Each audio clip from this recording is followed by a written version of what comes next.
Hello, always မင်္ဂလာပါကျွန်တော်ဒီနေ့ဗီဒီယိုနှစ်ပုတ်လုပ်ပြတယ်ပေါ့နော်အခုကျွန်တော်ဂျမနိုင်မှာ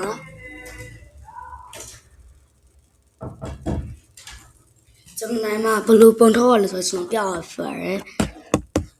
ဆိုတော့ဆုံးဒီလိုက်ပါကြည့်ကြပါဒီအခု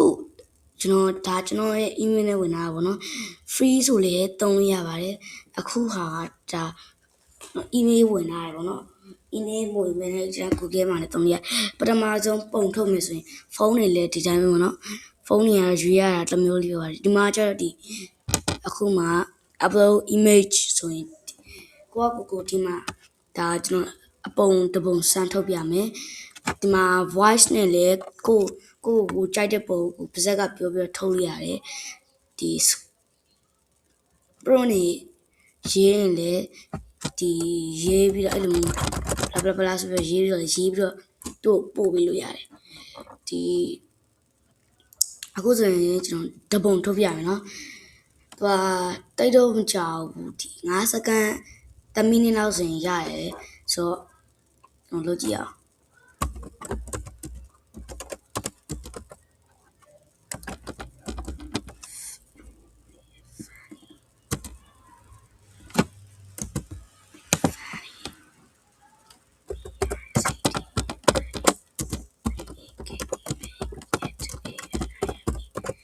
ကိုဒါ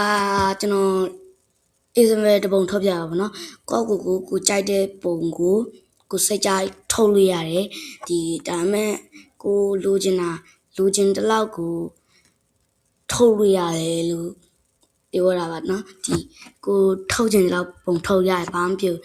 ဒါပေမဲ့သူ့ရဲ့ limit daily limit ကိုကျော်လို့မရဘူးပေါ့နော်နောက်နေ့ကျရင်လည်းဒီတခြား AI တွေကိုကျွန်တော်စမ်းပြမယ်တစ်ပတ်မှာဒီ AI အကြောင်းအတွက်ဒီလုပ်စရာလေးရှိရယ် project လေးရှိလို့အဲ့မို့ဒီ Gemini နဲ့ပဲထုတ်ပြရပါကျွန်တော်အရင်တစ်ခေါက်ကဒီ AI video လုပ်ပြအဲ့ဒါလေဒီချိန်နဲ့ရောပြလုပ်တာဆိုတော့အဲ့ဒါလေးကိုကျွန်တော်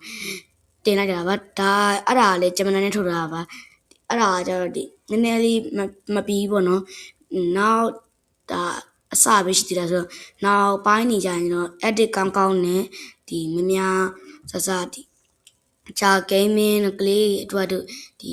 ဘူးဒူတာတို့ခုလက်ရှိဘာဖြစ်နေလဲဆိုတော့ကျွန်တော်ပြောပြသွားဖြစ်ပါတယ်ဆိုတော့ဒီမှာအဲ့ဒီဟာလေးကို enter ခောက်လိုက်ဗျာ enter မခောက်ချင်ရင်လေဒီမှာ send ကိုနှိပ်လိုက်အဲ့ဆိုရင်သူကဒီမှာ generating with nano banana 2ဒီGemini က nano banana 2ကိုအခြေခံပြီးတော့လုပ်တာဆိုတော့ဟုတ်တယ်အဲ့ nano banana 2ပဲအခုလက်ရှိတော့တော်တုံးနေတယ်လို့ကျွန်တော်ကြားရတယ်ဗျာဆိုတော့ nano banana 2နဲ့ပဲသူကလုပ်ပေးမယ်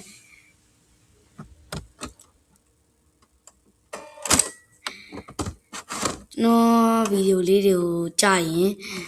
ကျွန်တော်ဗီဒီယိုလေးတွေကိုလည်းကြာရင်ဒီ like and subscribe လုပ်ဖို့တောင်းဆိုချင်ပါတယ်ဒါ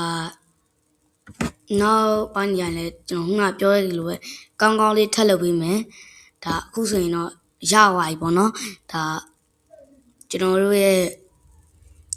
ဒီ Gemini ပုံလေးဒီကိုဗာလေGoogle ကိုသွားပြီးတော့ဒီဟောပြပါဆိုရိုက်ချမရမလို့တော့ကို prompt ရေးတက်ရင်ကိုအင်္ဂလိပ်စာတက်ရင် prompt ရေးတက်ရင်ဗမာလိုလည်းရေးလို့ရတာကျွန်တော်ကွန်ပျူတာ programmer ဗမာလိုရေးလို့မရလို့ဗမာလိုလည်းရေးလို့ရတယ်ဗမာလိုရေးရင်တော့ဒီကိုကဗမာဘာသာဆိုရင်တော့ပို့ပြီးတော့ရှင်းလင်းရေးလို့ရတာပေါ့နော်အင်္ဂလိပ်လိုဆိုရင်တော့ verb တို့ adverb တို့တရားကြည့်ပြရဒါမနေ့ဟိုတနေ့ဆိုရင်ကျွန်တော်လုပ်တဲ့ဗီဒီယိုကဒါAI ကနားမလည်ဖြစ်နေတာဒီမြန်မာလိုပြောတာနားမလည်ဖြစ်နေတာအဲ့ဒါဆိုတော့သေချာလေးကြည့်လို့မှရမှာပါခုဒါပုံလေးထုတ်လို့ရပြီနော်နောက်ပိုင်းနေကြရင် AI ဗီဒီယိုကြီးလည်းထုတ်မယ်ပြပါဆိုတော့ဆရာဒီpro မရှိဘူးဖြစ်နေတာ pro မရှိတော့နည်းလေးခက်ခဲရှိလို့မတင်တာပါဒါညောရဲ့အလားဆုံးနဲ့ချစ်စရာကောင်းဆုံး 4K ကိုသူကအဲ့လိုမျိုးမလုံးနဲ့လို့ပြောတာဘ ဖေကကောင်မလေးတွေကဒီဟိုဖြစ်တာဆိုမကြည့်အောင်လှုပ်ထားတာfunny ဖြစ်တယ်လို့ပြောရတယ်ပဲရီရတယ်ဆိုတော့ဒီနေ့ပြောတော့နော်ဗီဒီယိုအဆုံးထိလိုက်ပါကြည့်ပေးကြတဲ့ပရိသတ်အားလုံးကိုကျေးဇူးအထူးတင်ရှိပါတယ်ကျွန်တော်ကတော့ bye bye guys